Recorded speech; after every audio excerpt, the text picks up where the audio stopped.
तो साहब दतिया उपचुनाव अपने अब अंतिम मोड़ पर पहुंच चुका है। ये वो चुनाव है जिसके परिणाम मौजूदा उम्मीदवारों के साथ साथ सीएम डॉक्टर मोहन यादव, नरोत्तम मिश्रा, जीतू पटवारी, कांग्रेस, भाजपा, सपा सहित कई अन्य समीकरणों को सेट करने वाले होंगे। यहां तक कि हालिया कॉकरोच आंदोलन के प्रभाव का टेस्ट भी यहां खूब दिख सकता है। मतलब कुल जमा ये सिर्फ उपचुनाव नहीं बल्कि साहब सियासत का टेस्ट मीटर है। नमस्कार, मैं हूं आशीष चौबे और आप देख रहे हैं उफ टीवी। मध्य प्रदेश की दतिया विधानसभा सीट, बेशक साहब यह स्थान मां पीतंबरा पीठ के कारण काफी विख्यात है, लेकिन इस बार का उपचुनाव जो इस सीट पर हो रहा है वो प्रदेश के लिए नहीं बल्कि देश के लिए भी बड़ा महत्वपूर्ण है। यानी कि पूरा देश टकटकी लगाकर परिणाम की ओर देख रहा है। गजब इंटरेस्टिंग चुनाव बन चला है ना। नरोत्तम मिश्रा का टिकट काटकर बीजेपी ने अपनी चुनौतियां खुद ही बढ़ा ली हैं। वैसे एक सीट के परिणाम से दोनों दलों को कोई बड़ा फर्क नहीं पड़ने वाला, यानी कि संख्या के हिसाब से। लेकिन बात तो है ना साहब, कांग्रेस की बात कर ले तो पूर्व विधायक राजेंद्र भारती ने भले ही चुनाव लड़ने से मना कर दिया हो, लेकिन उनके परिवार की दावेदारी अधिक मजबूत थी। लेकिन ऐसा नहीं हुआ। दतिया महाराज घनश्याम सिंह को कांग्रेस ने आखिरकार मैदान में उतार दिया। उनकी छवि काफी साफ सुथरी हो, क्षेत्र के साथ कनेक्ट भी है।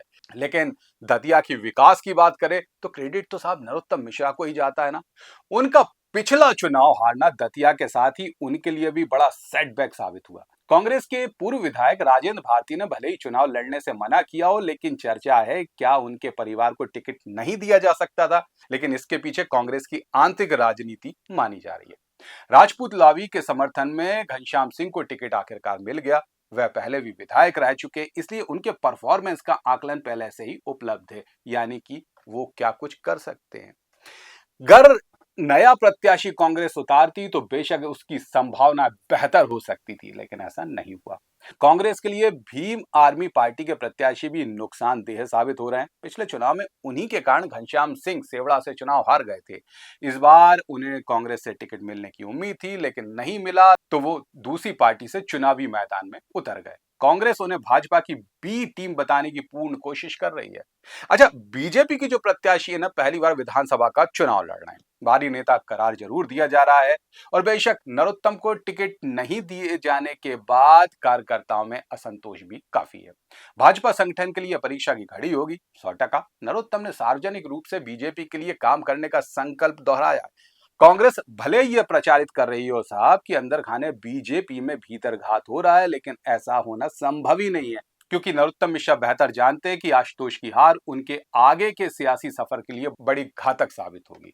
पार्टी आलाकमान ने एक सुर में ताकीद जो दे रखी है, या सीएम डॉक्टर मोहन यादव के सामने भी चुनौतियां हैं। हालांकि उपचुनाव वैसे भी सरकार के पक्ष में जाते रहे, लेकिन एक बार हो चुका है यहाँ कि मोहन यादव साहब के ही कार्यकाल में पार्टी एक चुनाव हार चुकी है। ऐसे में यदि दतिया चुनाव जो कि नाक वाला चुनाव है, भाजपा हारती है तो सरकार के लिए भी दिक्कत वाली बात होगी ही। वहीं कांग्रेस के लिए जीतू पटवारी को अपने आप को साबित करने का एक बेहतर मौका मिला है। ये जीत उनके करियर के साथ साथ पार्टी को बूस्ट करने वाली होगी।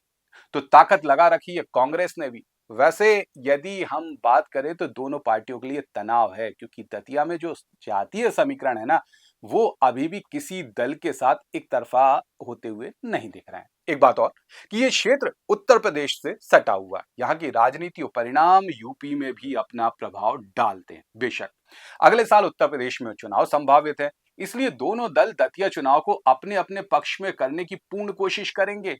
उससे उनको आने वाले यूपी चुनाव में थोड़ा सा फायदा मिलेगा। इसके साथ ही हालिया कॉकरोच आंदोलन के बाद ये पहला चुनाव होगा।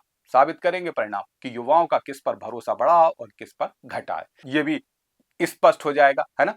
कुल जमा साहब ये कांग्रेस, भाजपा या उनसे जुड़े चेहरे यानी कि सभी के लिए चुनाव बेहद महत्वपूर्ण है।